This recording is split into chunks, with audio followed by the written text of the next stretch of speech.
All right, a new Washington Post ABC News poll out this morning shows several Democratic 2020 contenders leading President Trump by wide margins in potential head-to-head matchups. Former Vice President Joe Biden has a 17-point advantage over the president, 56 to 39%.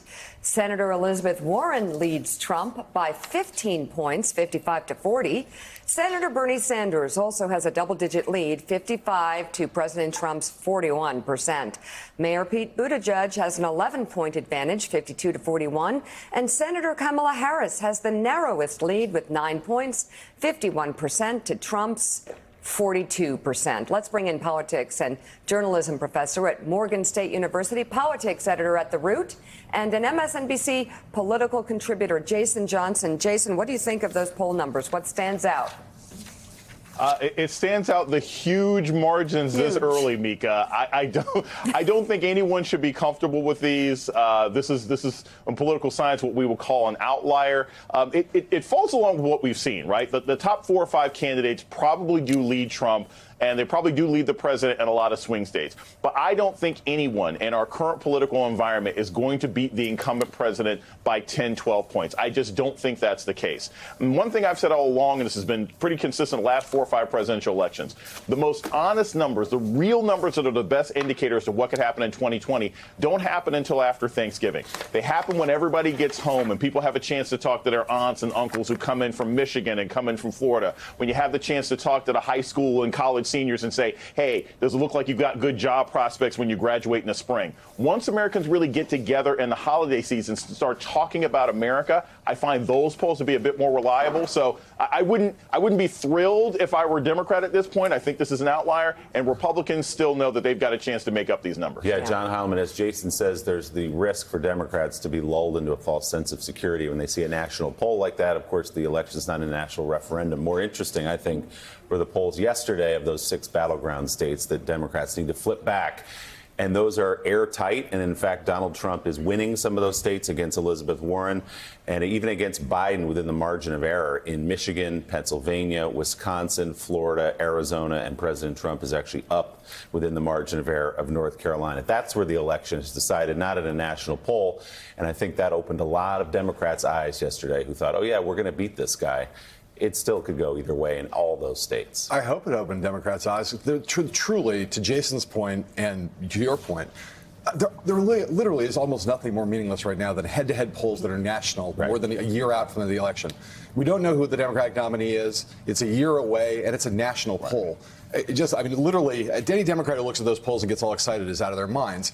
We see 2 troubling things, and they're actually in parallel if you're a Democrat, and they're exactly on the same point. One is those battleground state polls on the presidential race. The other is the fact that we've now learned that the support for impeachment is not what we thought it was, which is to say it is the public has moved in favor of an impeachment inquiry, and it's moved to a greater degree, a lesser degree than that, but a greater degree than it was previously in favor of actually getting rid of the president. However, it turns out that the battleground states, which are the purple states, the support for impeachment is smaller too. And I think that it'd be a terrible mistake for Democrats to look at these national numbers and get overconfident. The reality is, if you go out to states like the ones that are representing these battlegrounds. I was in Iowa all week last week, a state that President Obama won in 2008 and won in 2012, that Donald Trump won in 2016. And you talk to people out there, and they are concerned about the nature of the Democratic field. They're not panicked, but they're not riding thinking, oh, we're going to claim the state back. It's going to be a slam dunk. What's the concern? What's the nature that is concerning? They're concerned about, I would say, spending a week talking to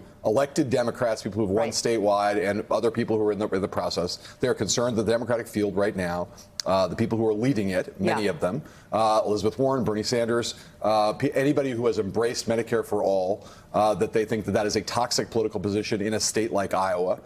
They worry about, they look really at the top 4 right now and see a clear top 4 of whom one is a vice president who is showing weakness financially and otherwise, and then Elizabeth Warren, Bernie Sanders, too far to the left from their point of view, and Pete Buttigieg, someone who is a mayor of a city of less than 100,000 people. It is not obviously qualified to be president of the United States. So there's concern among hardcore Democrats in a place like Iowa. Again, President Obama won that state in 2008, 2012.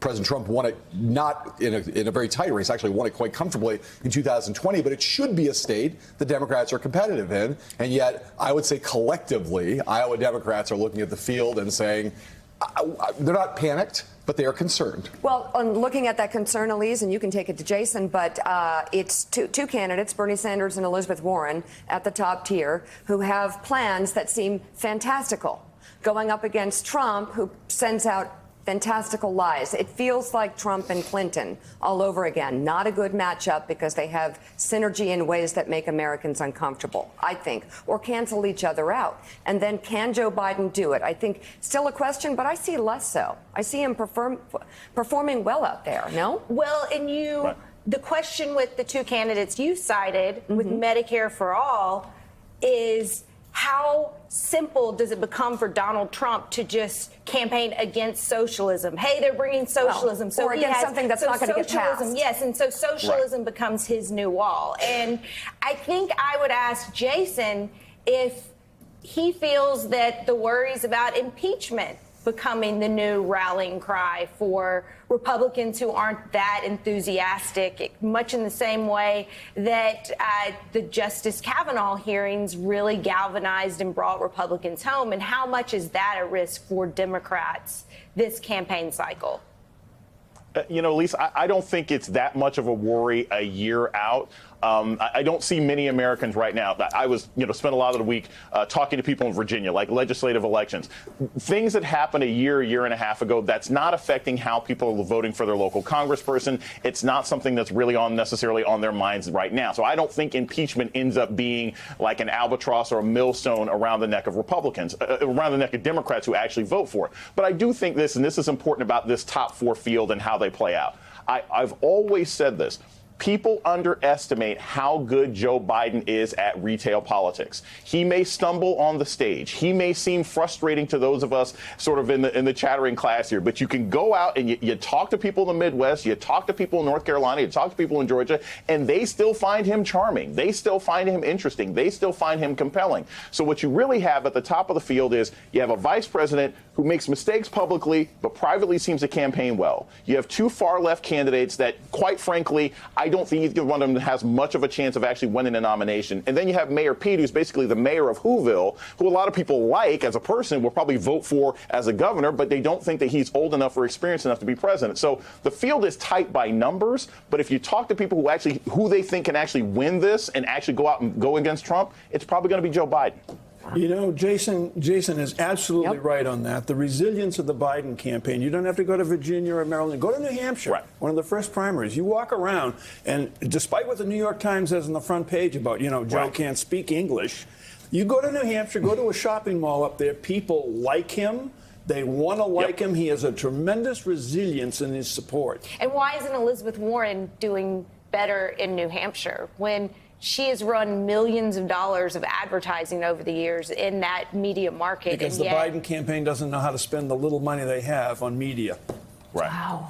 Okay, coming up, President Trump has been dealt a blow in the fight over his tax returns. Could the Supreme Court help keep his finances private? That's ahead on Morning Joe. Thanks for checking out MSNBC on YouTube, and make sure you subscribe to stay up to date on the day's biggest stories. And you can click on any of the videos around us to watch more from Morning Joe and MSNBC. Thanks so much for watching.